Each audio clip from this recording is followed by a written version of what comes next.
여러분 안녕하세요. 기초영어 1 3주차 비대면 강의를 시작하겠습니다.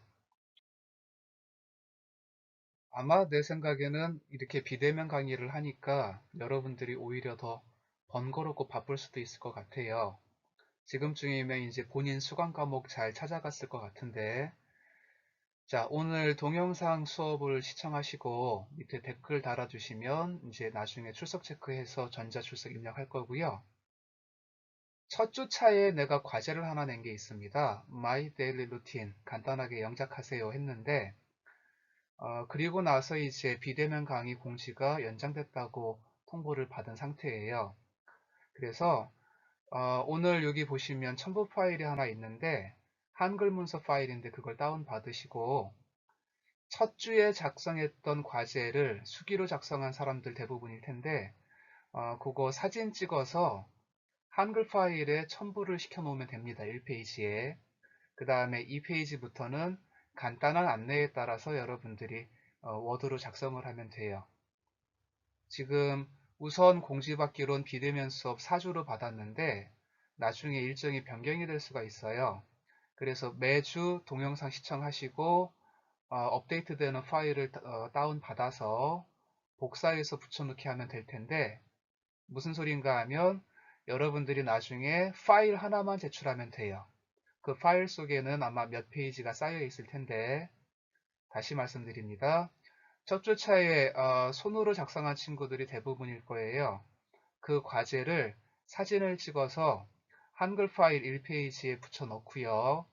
2페이지부터는 거기 써 있는 안내에 따라서 간단한 영어 문장 작성하고 뭐 이렇게 나와 있거든요. 그래서 비대면 수업 진행하는 동안 그런 간단한 과제를 계속 쌓이면 작성을 하시고 한꺼번에 파일 하나만 제출하면 됩니다. 파일 제출 날짜는 나중에 공지할 테니까 여러분들은 계속 작성해서 보관을 하고 있으면 돼요. 아마 모든 과목에서 거의 대부분 과제가 쏟아져 나올 걸로 예상이 됩니다. 첫날 말씀드렸지만 이 교양 과목이기 때문에 영어를 굉장히 많은 시간 투자해서 공부하도록 강요할 생각은 없어요. 그래서 1주차부터 지금까지 배운 내용 속에서 간단한 영작을 과제를 냈으니까 파일 다운받아서 그냥 1시간 남짓한 시간에 작성을 하면 되겠습니다.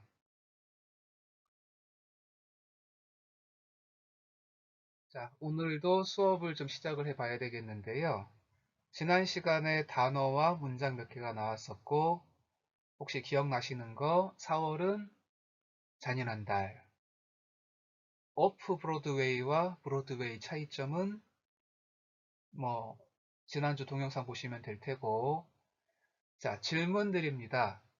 지구상에는 국가가 얼마나 많이 존재할까요? 하나 둘 셋. 자 이러면 정답이 나오기도 하는데 많은 친구들이 한 번도 생각을 안 해본 질문이기 때문에 의외로 엉뚱한 답들이 많이 나와요. 어떤 친구는 50개, 어떤 친구는 100개, 200개, 뭐 1000개 있어요. 이런 친구들도 있고요. 자, 우리가 강의실에서 만나면 다양한 의견들 들을 수 있을 텐데 정답은 수업 끝날 때 말해줄까요? 정답은 여러분들 나중에 올림픽 보면 알 수 있는데 정답은 지구상의 국가는 200여 개쯤이 있습니다. 나라씩이나 되는데 왜 정확한 숫자가 안 떨어지고 쯤이라고 표현을 할까요? 그 이유가 이렇게 이해하시면 되겠는데 나도 여러분들만 할 때가 있었거든요. 안 믿기시겠지만 아무튼 그랬는데 내가 여러분들만 할 땐 체코슬로바키아라는 나라가 있었습니다. 그런데 지금 여러분들이 인터넷 찾아보면 체코슬로바키아가 없고 체코공화국, 슬로바키아 공화국 이렇게 나눠져 있을 거예요. 또 내가 고등학교 때까지는 소비에트 연방이라는 거대한 국가가 있었습니다. 흔히 말하는 구소련 연방. 그런데 이런저런 이유 때문에 지금은 러시아가 주축이 돼서 나머지 근접 국가들이 독립을 했습니다. 자, 이렇게 상황이 바뀌기 때문에 지금 현재로서 말할 수 있는 국가의 개수는 아마 여러분들이 네이버나 구글 찍으면 209개에서 230개까지도 나올 거예요. 어쨌거나 그냥 올림픽에 참여하는 나라 기준으로 200개가 있다, 이 정도로 이해하시면 되겠고요. 그러면 또 다른 질문을 드릴게요. 지구엔 나라 개수가 200개인데 200개 국가에서 사용하는 언어의 개수는 몇 개일까요? 아마 한 번도 접해보지 않은 질문이기 때문에 역시나 대답이 어려우실 것 같은데, 자, 우리가 살면서 꼭 수업 시간이 아니어도 모르는 질문을 받으면 머릿속에서 잠깐 당황할 수는 있겠지만 그냥 상식을 동원해서 던지면 됩니다. 만약에 이 중에 토익이라는 어학시험을 본 사람 있을 거고, 특히 신입생들은 아마 전체 계열이 토익 시험을 보기도 하는데 이번 학기는 아마 못 봤을 것 같기도 합니다. 자, 모르면 찍는 것도 여러분들 인생 살면서 하나의 그 삶의 지혜가 될 거예요. 자, 지구상에 200개 나라가 사용하는 언어 개수의 정답은 최소 5,000개에서 2만 개로 추산이 됩니다. 거짓말 아니고 진짜로 그렇습니다. 그런데 이런 생각이 들지요. 영어만 사용하는 나라가 수십 개국인데 나라 200개에서 한 80개를 빼면 언어 개수는 100개 정도 나와야 될 텐데 왜 이리 많이 나올까요? 그 이유는 여러분들이 아마 초등학교 때 봤던 아마존의 눈물이란 프로를 보면 그 아마존 밀림 속에 많은 부족들이 등장을 하지요. 전체 부족 인원이 2만 명이 쓰는 언어도 하나의 언어예요. 자, 이런 식으로 따지다 보면 아마존 밀림과 아프리카 저 깊숙한 곳에 들어가면 인구가 얼마 안 돼도 고유의 언어가 있다면 하나의 언어가 되겠지요. 우리 한국 사람이 쓰는 언어도 하나의 언어가 될 테고요. 자, 그런데 그 5,000개는 현재 사용하는 언어를 말하고요. 최대 2만 개까지는 언어학자들이 그동안 전 세계를 누비면서 과거에 인류의 조상들이 사용했던 언어까지 다 합친 게 2만 개입니다. 그냥 머릿속 편하게 국가는 200개, 사용하는 언어는 5,000개라고 이해하시면 돼요. 자, 지금 화면에 국가 명칭이 몇 개 나왔는데 여러분들 한 번씩 읽어보실래요? 자, 우리나라 어떻게 읽을까요? 코리아, 좋네요. 그리스, 멕시코, 스페인. 자, 우리 한국어는 소리 글자이기 때문에 알파벳만 읽을 수 있다면 여기 있는 나라들 아마 다 읽을 수 있을 거예요. 자, 그런데 여러분들 어렴풋이 기억 속을 들어가 봅시다. 혹시 올림픽 개회식을 잠깐이라도 본 사람들은 선수단이 깃발을 들고 입장을 할 때 나라 소개가 장내 아나운서 입을 통해서 크게 나옵니다. 그때 한국 선수들이 입장을 하게 되면 어떻게 외치지요? 우리식으로 코리아 이러진 않을 테고, 여기 보면 모음이라는 게 있습니다. 강세를 받아야 되겠는데 한번 골라봅시다. 코리아 이렇게 들어봤나요? 코리아 이렇게 들어보셨나요? 아니면 알아보기 쉬운 거 몇 개만 찍어볼게요. 여기에 점이 두 개 있다고 칩시다. 강세 표시란 얘기인데 여러분들이 들어본 건 멕시코, 멕시코 어느 걸 들어보셨나요? 자, 한눈에 알아볼 수 있는 거 여기도 있네요. 우리 한국식으로 읽으면 자팬이 되겠는데 자팬, 자팬 어떻게 여러분들이 많은 걸 들어보셨나요? 여기 하나 더 가볼까요? 여기도 있고 여기도 있을 수 있는데 브라질, 브라질. 자, 높낮이가 생기거든요. 그래서 영어에는 강세가 있다는 걸 말씀드리고 싶은데 국가 명칭마다 강세가 다 존재합니다. 한국 같은 경우에는 코어가 아니고 뒷부분에 강세를 받아요. 그래서 국제대회에서 우리나라 소개할 때 항상 코리아 이렇게 발음이 되고요. 멕시코, 브라질, 자pan 이 두 나라는 뒤에 강세가 존재하기 때문에 끝이 올라갑니다. 자, 200개 나라가 있는데 200개 나라의 강세를 외울 필요는 없고요. 우선 다른 거 공부하기 전에 나라에 강세가 있다는 거 하나 말씀드리고, 자, 두 번째로 말씀드립니다. 여기 보시면 전부 다 독립국가들이에요. 여러분들이 다 알고 들어보고 또 몇 명은 살다 온 친구도 있을 것 같아요. 여러 나라에. 이랬을 때, 자, 미국이란 나라와 영국이란 나라는 앞에 더를 갖습니다. 그런데 나머지는 왜 더가 안 붙을까요? 자, 이유는 단일 국가는 관사를 쓰지 않는 게 영어 문법이에요. 더 같은 것을 관사라 하는데, 그런데 우리가 보기엔 미국도 독립국가지요. 영국도 독립국가이고, 그런데 미국과 영국의 공통점은 연합이 되어 있는 국가입니다. 미국은 무려 50개 넘는 주가 연합이 되어 있지요. United States 이렇게 나오고, 우리 한국은 인터넷 도메인 주소가 co.kr인데 영국은 co.uk를 씁니다. 그러면 영국을 풀었으면 어떻게 될까요? United Kingdom이란 뜻입니다. 연합된 왕국. 영국은 총 4개의 국가로 이루어져 있는데 4개가 하나의 국가를 이루고 있죠. 4개의 지역이 나눠져 있는데 다시 하나로 합쳐진 것입니다. 아마 축구 좋아하는 사람들은 들어봤을 거예요. 잉글랜드, 웨일즈, 스코틀랜드, 북아일랜드 이 4개가 합쳐져서 하나의 나라를 이루고 있기 때문에 유나이티드란 말을 씁니다. 합쳐진 영국 왕국이란 뜻입니다. 합쳐진 왕국. 자, 그러면 여러분들의 상식을 동원해서 여기 보이는 거 말고 연합국가 뭐가 있을까요? 더가 붙을 수 있는 나라. 많지가 않아서 아마 여러분들 답하기가 어려울 텐데 나중에 올림픽을 보다 보면 아랍에미레이츠라는 선수들이 나올 거예요. 그러니까 국적을 아랍에미레이츠라고 이렇게 자막에 나오면서 선수가 등장을 할 겁니다. 자, 중동 지역에 이란, 이라크, 사우디아라비아 이런 거대한 독립국가가 있고요.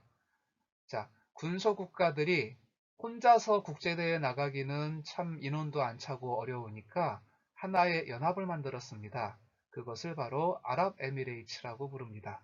이때도 더가 붙겠지요. 옛날에 구소련 시절에는 소비에트 연방이 있었기 때문에 그때도 앞에 관사가 붙었겠지만 지금은 해체가 됐습니다.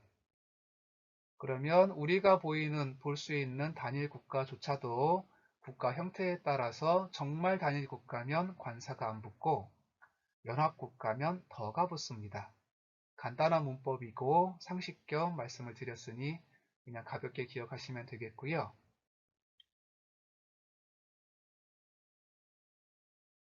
지난 시간에 우리가 간단한 영어 소개하는 문장을 썼습니다. 일단 주의할 것은 이렇게 자기소개할 때 굳이 인상 쓸 필요 없으니까 여러분들 잘생기고 예쁜 그 표정 빵긋빵긋 웃으면서 미소 좀 머금고 얘기해보면 좀 편해질 거고요. 자, 어디 가서 자기소개할 때 한가하게 My name is 홍길동 해도 문제는 없습니다. 근데 대부분은 I'm 홍길동 이런 식으로 말하겠죠. 나이도 마찬가지 I'm 20 years old가 맞는 표현인데 그냥 누가 나이 몇 살인가요? 물어보면 I'm 20, 그냥 20 이렇게 짧게 말해도 되겠지요. 생일을 말하고 들으려면 12달 다 알고 써야 됩니다. 자, 이 정도는 여러분들이 이제 수월하게 읽고 쓰고 들을 수 있다고 생각이 됩니다. 자, 자기소개를 하고 나서 My name is my 뭐뭐뭐 이거를 말할 수 있었고요. 그걸 말할 수 있다면 이제는 주어를 you로 넣어서 야, 너는 천재야. You are genius. You are nice. 극찬이지요. 너 참 착하구나. 너 참 잘생겼어. 예뻐. 이런 표현을 말할 수 있으면 이 주어 you와 비동사 are의 순서를 바꾸면 are you? 이러면 물어보는 문장이 되겠지요. Are you hungry? Are you happy? 자, 이런 식으로 비동사를 주어 앞으로 내보내서 are you? 이렇게 발음해 준다면 너는 뭐뭐니? 라고 물을 수 있겠지요.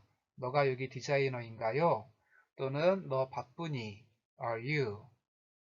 자, 그런데 물어보는 말이 이렇게 비동사만 바꾼다고 다 되는 게 아니고 어떤 문장은 앞에 의문사가 붙을 수도 있습니다. 이거는 오늘 나올 내용이고요. 자, 또 하나 지난 시간 마무리할 때 수업 나갔었습니다. 어떤 사람이 어떤 문장을 말했을 때 보통은 동감이야 이런 표현이 등장을 해요. 그런데 비중은 거의 이것도 또 동일하게 나옵니다. 차이점은 긍정문을 받았을 땐 앞에 문장의 동사 형태에 따라서 어떤 사람이 나는 배고파 라고 말한다면 영어로 하면 I am hungry가 되겠죠. 그 말을 여러분들이 옆에서 듣고 나도 배고파 하려면 짧게는 me too 하면 되겠고, 분명히 앞에 사람이 I am hungry 라는 말을 했으니까 so am I 이렇게 말할 수가 있습니다. 나는 피자를 좋아해. 어떤 친구가 I like pizza 라고 말했을 때 똑같이요. 나도 그래. me too 해도 되겠고, 자, 분명히 I like 일반 동사를 썼기 때문에 이때는 do를 씁니다. 그래서 so do I가 되는데, 만약에 I can play the piano 이런 말을 했으면 나도 칠 수 있으면 so can I 또는 me too를 하면 됩니다. 그런데 그 문장, 처음 말한 문장이 부정문이면 me neither 이렇게 발음해 주든가 아니면 비동사가 껴있다면 neither am I, neither do I, neither can I 또는 한 단어로 me neither 또는 발음을 바꿔서 me neither 이렇게 발음할 수도 있겠습니다. 그런데 이거를 공부한 여러분들이 이 대사가 나오는 영화를 보면 반은 듣고 반 정도 인원은 못 들어요. 그 이유가 분명히 우리가 보기엔 so do I인데 영화를 100편을 찾아봐도 so do I 이렇게 한가하는 배우들 없습니다. 그러면 이거를 발음하긴 할 텐데 어떻게 할까요? 좀 빠르게 읽어볼까요? 여기 있는 표현들 빠르게 읽으면 so do I, so do I 우리 한국 사람들은 이게 되네요. 그런데 영어에선 빠르게 읽는다고 되는 게 아니고 발음이 바뀝니다. 이렇게 이해하시면 돼요. 여기 모음이라는 게 있네요. 오가 있고 그런데 자음이 찡겨져 있네요. 발음 구조상 so do I에. 이러면 이 드 발음이 원래는 드 발음이 나야 되는데 이게 어떻게 변화가 하는가 하면 르 발음까지 갑니다. 드가 르로 바뀌어요. 그래서 한번 흉내를 내본다면 so do I, so do I 이게 아니고 so do I, so do I 드 발음 자체가 사라지고 르로 바뀝니다. 그래서 여러분들이 이런 경우 같은 경우엔 소리 자체를 외워놓으면 이제 영화 볼 때 누군가 so do I 이렇게 말해도 아 나도 그래 so do I를 저렇게 발음했나 보다 이렇게 인식이 될 수가 있겠지요. 자, 외국어이다 보니까 이런 표현은 발음까지도 우리가 공부를 좀 해줘야 됩니다.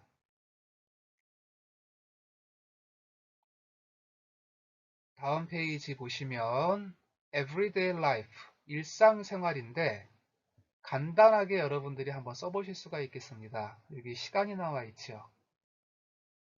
시간이 나와 있고 지금 뭐 하고 있습니까? 주어를 I로 써볼까요? 그러면 나는 먹는다.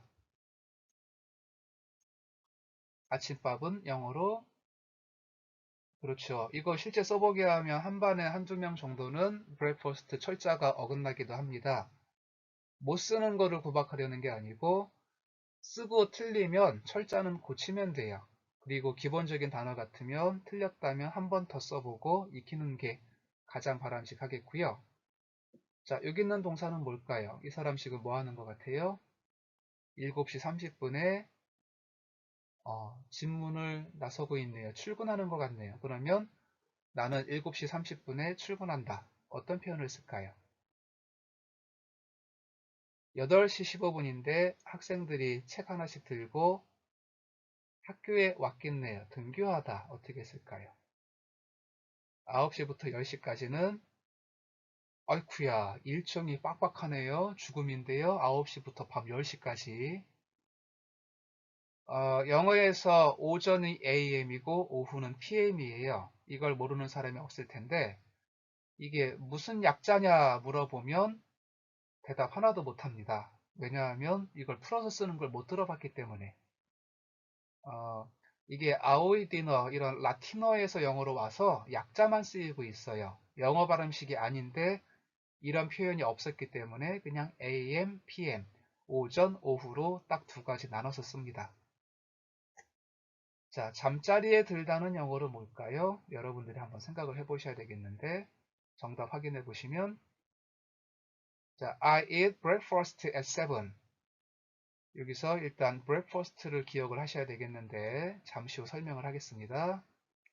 3번 보시면 자, leave 떠나다입니다. 출근하다 우리는 한문을 쓰는데 집을 떠나다 7시 30분에 뭐 설마 이거를 가출한다 여행 간다로 생각 안 하겠죠. 정장 입고 문을 잠그고 있고 오전 7시 반이네요. 자, 출근하려고 집을 나서고 있고요.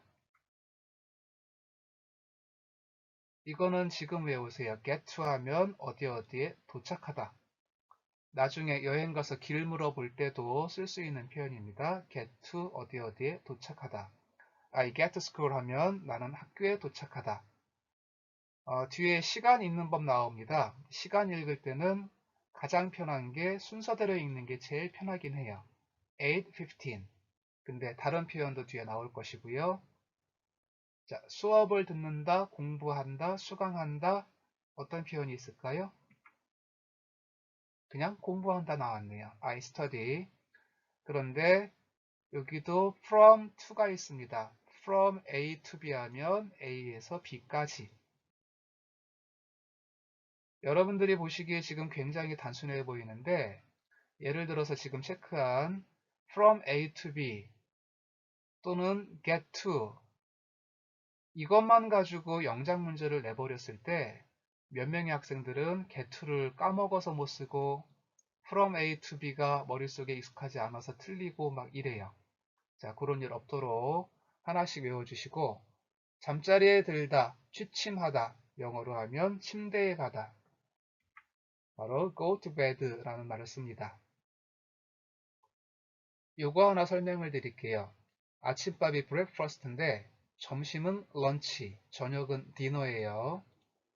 그런데 lunch나 dinner는 외국어에서 왔습니다. 라틴어에서 들어와서 그냥 그대로 점심, 저녁 이렇게 쓰이는데 아침밥은 틀렸네요. 자, break가 무슨 뜻입니까? break는 깨다란 뜻이 있고 여러분들 중에 혹시 fast의 뜻 아는 사람? 이거 정답을 말할 수 있는 사람이 있다면 영어가 굉장히 쉽고 토익은 아마도 900점 이상 넘어갔을 것 같은데 자, 여러분들 대다수가 말하는 fast, 빠른 맞는데 아닙니다. 자, fast란 단어가 빠른이란 뜻이 있는데 깨다 빠른 이게 아니고요. fast 사전 열면 다른 뜻이 하나 있습니다. 어려운 뜻이. 바로 단식하다, 굶다란 뜻이 있어요. 자, 무슨 소린가 하면 우리가 밤에 잠을 자는 동안 뱃속은 패스트한 상태가 됩니다. 굶는 상태가 돼요. 그런데 아침에 눈 뜨고 밥을 먹는 순간 패스트, 굶고 있는 그 상태가 브레이크, 깨지게 됩니다. 그래서 합성어가 탄생을 했는데 굶는 것을 깨다. 그래서 이게 아침밥으로 됐고요. 아까 말씀드렸지만 런치나 디너는 그냥 그 몸통 그대로 외국어에서 영어로 들어와서 그대로 쓰입니다. 자, 지금 내가 이거를 굳이 설명하는 이유가 이거를 이해하셔야 돼요. breakfast가 아침밥인데 break는 깨다, 굶는 걸 깨다. 두 단어가 합쳐져서 하나의 단어가 이루어졌네요. 이게 의미하는 건 여러분들이 이렇게 합성이 된 단어를 알아볼 수 있으면 나중에 이거는 이런 뜻이니까 앞에 걸 몰라도 대충 이런 뜻이겠구나 이런 식으로 유추가 가능합니다. 여기도 하나 좋은 예가 있는데 이거 여러분들 한번 읽어보실까요? 소리 나는 대로 뜻을 몰라도 읽을 수가 있을 거예요. preposition 하면 전치사란 뜻인데 이게 이렇게 합성이 된 걸로 보이네요. 자, 그러면 포지션은 뭡니까? 영어를 몰라도 축구를 좋아해도 할 수 있겠네요. 포지션, 위치란 뜻이지요. 영어 단어 free는 접두사로서 앞에, 선두에 이런 뜻입니다. 그러면 합치면 어떤 위치 앞에 오는 것, 바로 전치사는 명사 앞에 위치하는 품사를 말합니다. 그러면 여러분들이 free란 접두사를 안다면 이거 한번 해석해 보실래요?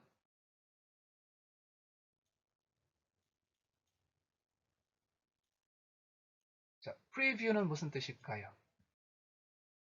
view는 보다인데 free는 앞이란 뜻이지요. 먼저 보는 것, 예습이란 뜻입니다. 그러면 반대말도 있겠네요. 뒤에 보는 것, 또는 공부에선 복습, 또는 사용 후기 인터넷에 올라오는 거, 그렇죠. 그거는 리뷰라고 하지요. 자, 이렇게 단어 하나 공부하면서 자연스럽게 영어는 무언가 합쳐진 단어가 있을 수가 있다는 것, 그러면 나머지 쪼가리 하나만 가지고도 뜻을 조금이라도 유추할 수 있구나, 이 정도를 말씀드리고 싶은 겁니다. 과목이 외국어이다 보니까 그 나라의 언어 규칙, 문법이라는 것을 전혀 무시하고 나갈 수는 없어요.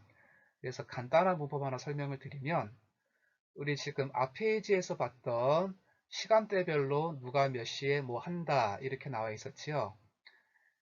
get가 무슨 뜻입니까? 그렇죠. 도착하다. take care of는 돌보다. 원래는 출근하다 하려면 이게 좀 더 맞는 표현이긴 한데요. leave for work 하면, 자, 지금 여기 나오는 동사들이 이것을 단순 현재 시제라고 합니다. 언제 쓰는가 하면 통상적으로 반복해서 일어난 일일 때 단순 시제를 쓰고요. 또는 기호를 나타낼 때도 나는 치킨을 좋아해, 나는 치킨을 안 좋아해, 뭐 이렇게 말할 때도 단순 시제를 쓸 수가 있습니다. 주어가 3인칭이라면 이렇게 쓸 수 있겠지요. 뭐 물은 100도에서 끓는다, 아니면 쌀은 추운 기후에선 자라지 않는다. 자, 이렇게 객관적인 상식도 단순 시제를 쓸 수가 있습니다.